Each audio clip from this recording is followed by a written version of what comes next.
तो दिया है, भगवान के चतुर्भुज स्वरूप का ध्यान बताया है और मंत्र के संबंध में स्पष्ट कह दिया, जप्यश्च परमो गुह्यः श्रूयताम में नृपात्मज यम सप्तरात्रम प्रपठन पुमान पश्यति खेचरान। बेटा ध्रुव, यह मंत्र अत्यंत गुह्य है, गोपनीय है। जप्यश्च ये कीर्तन का मंत्र नहीं, ये जप का मंत्र है, बहुत छिपाने योग्य मंत्र है, ये माइक पर बोलने वाला मंत्र नहीं है। जप्यश्च परमो गुह्य, उस परम गुह्य मंत्र को सूर्यताम में नृपात्मजो, राजकुमार इसको श्रद्धापूर्वक सुनो। इसका 1 सप्ताह जप करने वाला व्यक्ति आकाशचारी सिद्धों का दर्शन करने लग जाता है। श्रद्धा पूर्वक जप करो तो 1 सप्ताह में आकाश के सिद्धों का दर्शन होने लग जाए। इसी गोवर्धन की घटना है। हमारे पूज्य गुरुदेव भक्तमाली जी महाराज लक्ष्मण मंदिर सब्जी मंडी में विराजते थे और उस समय गोवर्धन में एक फर्रुखाबाद जिले के एक अधिकारी थे, उनका नाम था पंडित श्री बालक राम द्विवेदी। सीओ साहब कहते थे हम लोग उनको, सीओ साहब, सीओ थे वो यहाँ रहते थे, सीओ पद पर थे। पुलिस का पद होता ना सीओ का। और वो महाराज जी के पास आते जाते थे, उनका पुत्र भी आता था।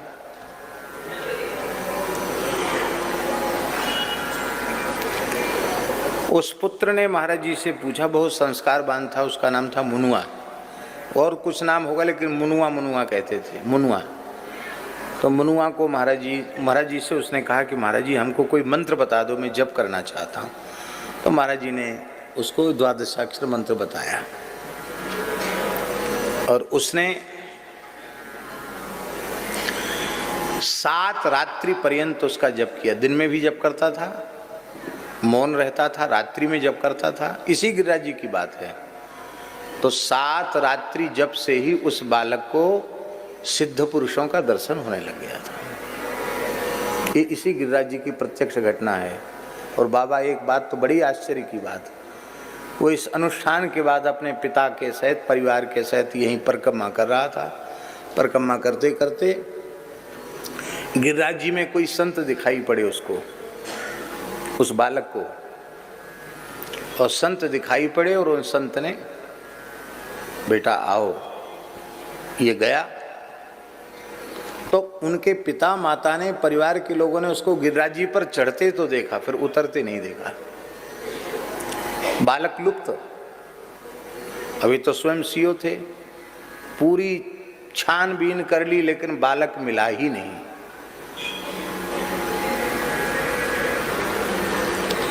लगभग 15 दिन बाद बालक अपने आप आया और उसकी माँ का तो बड़ा बुरा हाल था, बच्चा गायब हो गया। देखते देखते पिता माता के सामने बच्चा गायब हो गया।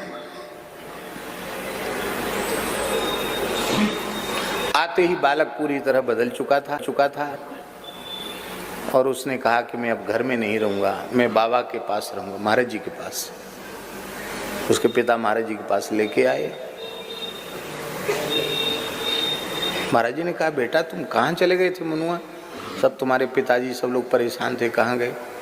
अरे बोले बाबा, वहाँ गिरिराज जी में तो हजारों संत भजन कर रहे हैं, बड़ी कंदरा है, गुफा है। और एक और विशेष बात उसने बताई उस बालक ने, बोले वहाँ के जितने संत हैं वो आपकी बहुत बड़ाई करते हैं। महाराज जी के लिए कहा, आपकी चर्चा वहाँ होती है, कई संतों की चर्चा होती है, उनमें आपकी भी चर्चा होती है, इसलिए उन संतों ने हमको भेजा है, कहा जाओ बाबा के पास रहना। ये हैं गिरिराज जी, हम लोगों को तो दिखता नहीं है। हजारों संत आज भी गिरिराज जी में भजन कर रहे हैं, जिनकी लाखों वर्ष की आयु है, वो गिरिराज जी में रह के भजन कर रहे हैं। उस बालक ने यही गिरिराज जी में अनुभव किया था। और फिर वो बालक परमहंस ही हो गया, लौट के फिर आया ही नहीं, चला गया। अब हैं भी कि नहीं ये भगवान जाने।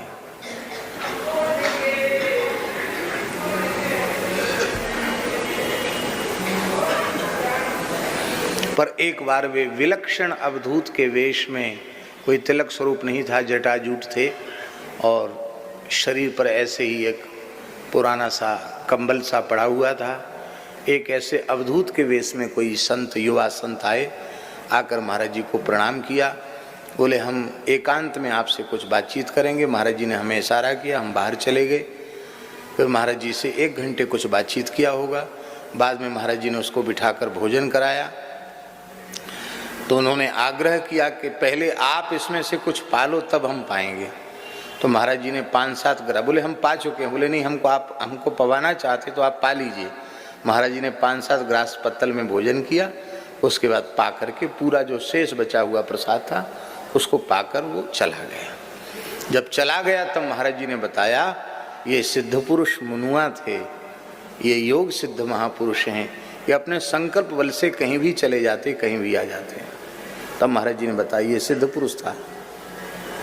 ऐसे ऐसे महापुरुष आते थे महाराज जी के निकट।